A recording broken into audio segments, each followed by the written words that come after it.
Wala kang karapatang magsalita ng masakit, kahit ikaw pa ang tumulong. Maraming tataas na naman ang kilay sa title ng video na ito. Kapag tumulong tayo, tutulong tayo ng kusa, tutulong tayo ng buong puso, tutulong tayo ng bukal sa loob. Dahil masarap naman talaga ang tumulong kesa ikaw ang tutulungan. Remember the phrase? It's better to give than to receive. Kapag ikaw ang tumulong, kapag ikaw ang nagbigay, alalahanin na ang binigay mo ay para sa ikabubuti ng taong tinulungan mo. Pero huwag mo namang idikta kung paano niya dapat patakbuhin ang kanyang buhay. Dito nagkakaroon ng conflict ang mga tulungan sa magkabilang panig. Kapag ang isa ay isinumbat na ang kanyang ibinigay at ang isa naman, feeling niya, walang bayad ang tulong na ibinigay.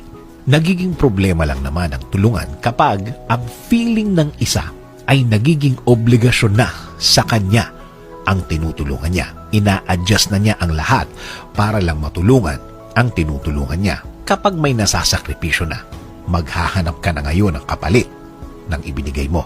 At ang isa naman, feeling ng tinutulungan, wala siyang obligasyon na magbigay ng sukli dahil ang alam niya, libre at walang balikan ng tulungan ang mangyayari.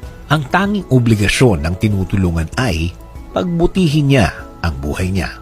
Gamitin sa tama ang itinulong, gamitin sa tama para mabago at mapaunlad ang buhay niya. Ang conflict sa bagay na ito, ang mabubuong problema sa tulungang ito.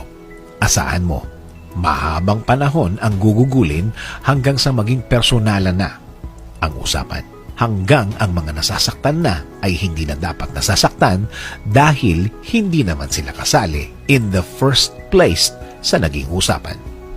Payo ko, maging malinaw ang lahat. Kahit pa yan ay kakilala, kaibigan, pamilya o kahit best friend mo pa, lagyan ng limit ang sarili. Tulungan hanggang kaya. Tumulong habang tinutulungan ng sarili niya ang tinutulungan. Again, maging malinaw at maging bukal sa loob palagi.